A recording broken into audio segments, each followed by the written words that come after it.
ఒకప్పుడు మన భారతదేశాన్ని బ్రిటిష్ వారు పరిపాలించేవారు. వాళ్ళు ఒక వింతైన చట్టాన్ని తెచ్చారు. ఇండియన్స్ ని సముద్రాన్ని తాకనిచ్చేవారు కాదు. 1930 సంవత్సరంలో ఇండియన్స్ సముద్రంలో ఉప్పు తయారు చేయడాన్ని బాన్ చేశారు. కేవలం బ్రిటిష్ గవర్నమెంట్ మాత్రమే ఉప్పును తయారు చేయాలి. సముద్రపు నీటి నుండి ఉప్పును తయారు చేయడం నేరమని ప్రకటించారు. ప్రతి ఒక్కరూ ఉప్పును వాళ్ళ దగ్గరే కొనాలని చెప్పారు.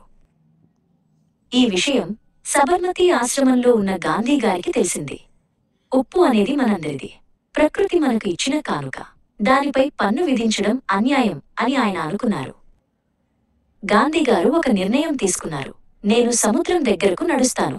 దండి అనే ఊరిలో నా చేతులతో ఉప్పును తయారు చేసి ఈ అన్యాయమైన చట్టాన్ని ధిక్కరిస్తాను అని ప్రకటించారు. తన ఆశ్రమం నుండి 300 కిలోమీటర్లు ప్రయాణించి సముద్రం దగ్గరకు చేరుకున్నాడు. గాంధీజీ గారు సముద్రం దగ్గరకు చేరుకున్న తర్వాత అక్కడ ఉప్పు ముద్దలను చేతిలోకి తీసుకున్నాడు. చేతులతో ఉప్పును తయారు చేశాడు. గాంధీజీ గారు ఈ ఉప్పు మనది అన్నారు. ఒక్కసారిగా అక్కడ ప్రజలంతా ఆనందంతో కేకలు వేసి చప్పట్లు కొట్టారు. లక్షలాది మంది ఇండియన్స్ ఈ యొక్క సంఘటనతో ఇన్స్పైర్ అయ్యారు.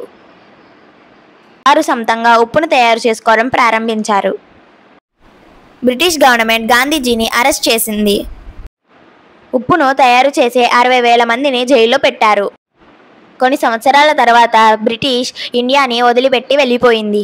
గాంధీజీ గారు అహింస ద్వారానే ఉద్యమం చేశారు. Non violence and more powerful. Violence is a pinch of salt. ఈ వీడియో కనుక మీకు నచ్చినట్టయితే మా ఛానల్ని సబ్స్క్రైబ్ చేయండి, లైక్ చేయండి అండ్ మీ ఫ్రెండ్స్ అండ్ ఫ్యామిలీ మెంబర్స్కి షేర్ చేయండి. Okay, bye.